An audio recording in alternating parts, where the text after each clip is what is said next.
کہ مرنے سے پہلے ہم سب کر لے اس پہ غور.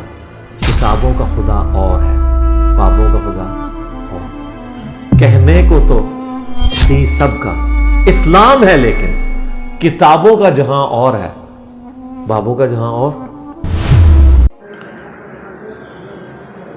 بسم اللہ الرحمن الرحیم. میرا نام ہے محمد فرحان قریشی اور آپ دیکھ رہے ہیں میرا YouTube channel Jhelum academy Farhan Qureshi. آج ہم آپ کو دکھانے جا رہے ہیں ایک نیو پوڈ کاسٹ کی ہائی لائٹس جو کہ ریکارڈ کی ہے 9 جون 2024 کو سنڈے کے دن جہلم اکیڈمی میں. یہ پوڈ کاسٹ ریکارڈ کی ہے ہمارے شفیق الرحمان بھائی نے، جن کا تعلق ڈیلی پاکستان سے ہے، اور ایک اچھی پوڈ کاسٹ ہے. ہم آپ کو اس کی چند ہائی لائٹس دکھائیں گے. مکمل جو ویڈیو ہے وہ ان کے اپنے ڈیلی پاکستان چینل پر اپلوڈ ہو جائے گی. لنک اس کا ڈسکرپشن میں ڈال دیا جائے گا. تو آئیے اب چلتے ہیں ویڈیو کی جانب. جزاک اللہ خیرہ. آپ سے گزارش ہے، یہ چینل جس کا نام ہے جہلم اکیڈمی فرحان قریشی، یہ آپ کا اپنا چینل ہے. اس چینل کو سبسکرائب کریں، ویڈیوز کو لائک کریں، شیئر کریں اور اپنے قیمتی کمنٹ سے ہماری رہنمائی کرتے رہا کریں. جزاک اللہ خیرہ. ہمارا یہ چینل جس کا نام ہے جہلم اکیڈمی فرحان قریشی، جو کہ الحمدللہ اب ریکور ہو چکا ہے. اب جہلم اکیڈمی کا سارا ڈیٹا، جس میں life stories, Sunday highlights, public survey, podcast کی ہائی لائٹس وغیرہ اسی چینل پہ اپلوڈ ہوگا. آپ سے گزارش ہے اس چینل کو لائک کریں، سبسکرائب کریں، ویڈیوز کو شیئر کریں اور اپنی قیمتی کمنٹ سے ہماری رہنمائی کرتے رہا کریں. جزاک اللہ خیرہ. بسم اللہ الرحمن الرحیم. السلام علیکم ناظرین، میں شفیق الرحمان آپ کی خدمت میں حاضر.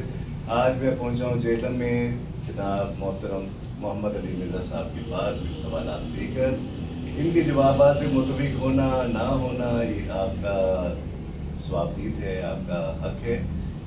میرا مقصد ان کی رائے آپ تک پہنچانا ہے. سر آپ کا بہت شکریہ علی بھائی، آپ نے وقت فراہم کیا. جزاک اللہ خیرا. لا حول ولا قوة الا باللہ. اللہم صلی علی محمد وعلی آل محمد. شفیق بھائی، آپ کو اور آپ کی ڈیلی پاکستان کی ٹیم کو ہماری اکیڈمی میں ویلکم. اللہ کا نام لے کے شروع کریں. ہم ضرور آزمائیں گے تمہیں تھوڑے سے خوف سے، بھوک سے اور جان اور مال میں نقص سے، اور پھر دیکھیں گے کہ کون اللہ کی طرف رجوع لاتا ہے. اہل ایمان کی روش یہ ہے کہ وہ ہر تکلیف پہ کہتے ہیں انا للہ و انا الیہ راجعون. ہم بھی اللہ کی طرف سے آئے تھے، یہ تکلیف بھی اللہ کی طرف سے آئی ہے، اللہ کے پاس واپس چلی جائے گی. تو یہ ایک اوورآل ڈاکٹرن ہے کہ یہ اللہ تعالیٰ کی طرف سے تکلیف آتی ہے. سورۃ الحدید میں اللہ تعالیٰ نے فرمایا کہ ہم کوئی بھی تکلیف اس زمین پر بھیجتے ہیں اجتماعی طور پر، خواہ وہ زلزلے کی شکل میں ہو، کسی وبائی مرض کی شکل میں ہو یا سیلاب کی شکل میں ہو. تو ہم نے وہ تکلیف جو اس پلانٹ ارتھ پہ لوگوں کو بھیجنی ہوتی ہے اجتماعی طور پہ یا انفرادی طور پر کسی کی جان میں، دونوں کو اللہ نے الگ الگ ذکر کیا. وہ ہم نے بھیجنے سے پہلے ہی اپنے پاس لوح محفوظ میں لکھ لیا. اگر یہ دنیا یہیں پہ ختم ہو جاتی پھر تو واقعی بہت بڑا ظلم تھا کہ بعض لوگوں کو اللہ تعالیٰ نے عقل سے محروم کیا، بعض لوگوں کو آنکھوں سے محروم کیا، بعض لوگوں کو پاؤں سے محروم کیا، بعض لوگوں کو ہاتھوں سے محروم کر دیا. ان کا کیا قصور تھا؟ لیکن اگر آپ اسے آخرت کی زندگی کے ساتھ جوڑیں، جو اللہ تعالیٰ نے اس کائنات کو قانون ابتلاء کے اوپر بنایا، یعنی آزمائش کے اوپر، آخرت کے ساتھ جوڑیں تو ایک پرفیکٹ ماڈل ہے کہ دنیا میں جن لوگوں کو تکلیف آئی ہیں، آخرت کا جب وہ اجر دیکھیں گے تو وہ تکلیف تو بھول جائیں گے. صحیح مسلم میں حدیث ہے، جس شخص نے دنیا میں عیاشی کی زندگی گزاری ہے، اللہ تعالیٰ قیامت والے دن اسے بلائے گا اور فرشتوں سے کہے گا اسے ذرا جہنم دوزخ کا ایک پھیرا لگواؤ. جب وہ پھیرا لگائے گا تو اللہ تعالیٰ پوچھے گا کوئی دنیا میں خیر بھی دیکھی؟ وہ کہے گا تیری عزت کی قسم میں نے دنیا میں کوئی خیر نہیں دیکھی. حالانکہ دنیا عیاشی کی گزری ہے، لیکن وہ ایک پھیرا اس کے اس سارے نشے کو کافور کر دے گا. پھر دنیا میں جس نے مفلسی کی، تکلیف کی زندگی گزاری لیکن حلال و حرام کی تمیز کی، اللہ تعالیٰ فرمائے گا اسے ذرا جنت کا ایک پھیرا لگواؤ. جنت کا ایک پھیرا لگے گا، پھر اللہ تعالیٰ پوچھے گا میرے بندے دنیا میں کوئی تکلیف دیکھی؟ وہ کہے گا یا اللہ یہ کچھ اگر ملنا تھا نا، میں نے دنیا بڑی سکھی گزاری. چلیں اچھی بات ہے، لیکن جو ریئلٹی ہے اسے تو ایکسیپٹ کرنا چاہیے. چلیں ویل چیئر تک تو آپ کر لیں گے، جس بندے کے پاس آنکھیں نہیں ہیں اس کے لیے آپ کون سی سائنس لڑائیں گے؟ تو اس لیے میں جو کہ سائنس کا اسٹوڈنٹ ہوں نا، اس لیے اس طرح کے جو جذباتی اور فلسفیانہ باتیں نا، میں اس میں بلیو نہیں کرتا. میں ریئلٹی کو فیس کرتا ہوں کہ ایک ریئلٹی ہے. اگر کسی شخص کے ساتھ کوئی ڈس آرڈر لگا ہوا ہے آنکھوں کی شکل میں یا اس کے ساتھ مسئلہ ہے سننے کا، چلنے پھرنے کا، تو وہ ہے، اس نے گیون سرکمسٹانسز کے اندر اس کو اپرچونٹی سمجھنا ہے. آپ دیکھیں یا بات کریں بالکل ٹھیک ہے، لیکن ان کیس آف، ٹھیک ہے، میں کوئی بحث کرنے کو نہیں بیٹھا، میں آپ کو صرف بتا رہا ہوں کہ میں سائنس کا اسٹوڈنٹ ہوں تو میں لاجیکل بات کروں گا. میں ان چیزوں کے ساتھ ایگری نہیں کرتا جو آپ سیانہ باتیں کر رہے ہیں، یہ لاجیکل نہیں ہے، نہ یہ کوئی بائے کرے گا، نہ اس کا کوئی ریالٹی کے ساتھ تعلق. تو اس شخص کی آزمائش اس اعتبار سے کہ اللہ تعالیٰ نے اسے اس آزمائش کے بدلے ہمیشہ کی کامیابیاں دینی ہیں. عین ممکن ہے کہ اس کو اگر سب کچھ اویلیبل ہوتا وہ کسی برائی میں انوالو ہو جاتا. اللہ تعالیٰ نے اس کو اس طریقے سے برائی سے بچا لیا. باقی رہا جو اس کے گھر والے ہیں، ان کے اوپر یہ آزمائش ہے کہ وہ ان کی خدمت کر کے نہ صرف ثواب کما سکتے ہیں بلکہ ہمیشہ کی کامیابی جنت کی شکل میں حاصل کر سکتے ہیں. ان کی خدمت کریں، یہ کرنا ان کی ذمہ داری ہے. سب سے اولین حق یہ ہے، ظاہر ہے دیکھیں قرآن حکیم میں 4 مقامات پہ کم از کم توحید کے بعد ماں باپ کے ساتھ اس نے سلوک کا ذکر ہوا. کیوں؟ اس لیے کہ بچپن میں ماں باپ نے تکلیف کے ساتھ اولاد کو پالا ہے.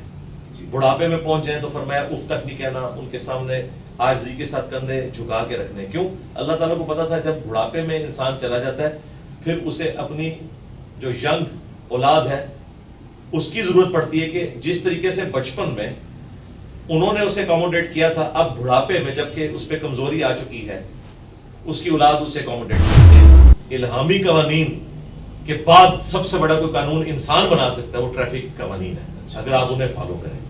یقین کریں یہ ایوالو ہوئے ہیں نا، کتنی محنت کے بعد یہ چیزیں ایوالو ہوئی ہیں. اگر ٹریفک قوانین کو دیکھا جائے یہ اتنی بڑی انسانیت کی خدمت ہے جو ایک دن میں نہیں ہوئی.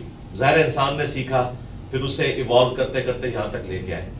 یہاں پہ جتنے بھی ایکسیڈنٹ ہوتے ہیں دنیا میں کہیں یہاں زیادہ اس لیے ہوتے ہیں کہ لوگوں کو اویئرنیس نہیں ہے، اور اسی طریقے سے بغیر لائسنس کے بھی لوگ نکلتے ہیں. جو لائسنس بھی جنہوں نے لیے ہوئے انہوں نے بھی کوئی ٹریفک قوانین پڑھے نہیں ہوئے، جنہوں نے پڑھے ہوئے وہ عمل بھی کوئی نہیں کرتے. وہ کہتے ہیں جی ٹھیک ہے سب کچھ چلتا ہے.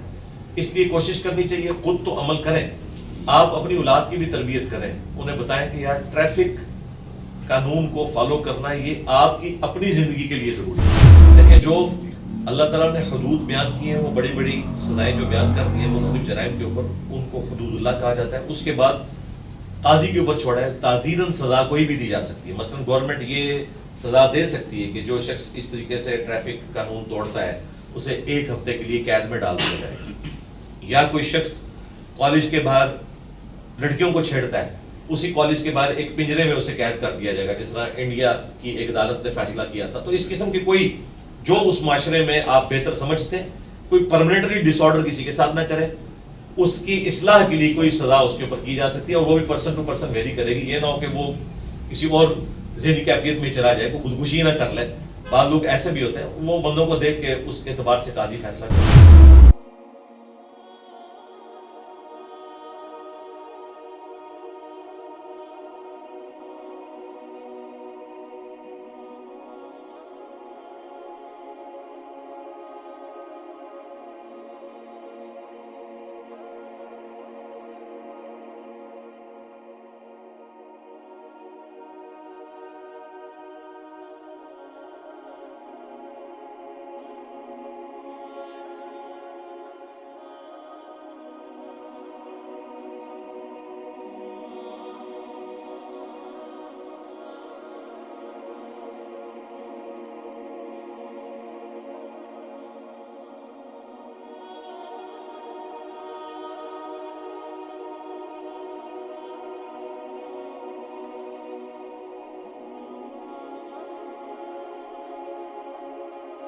اور فرقوں کی دکانیں بند.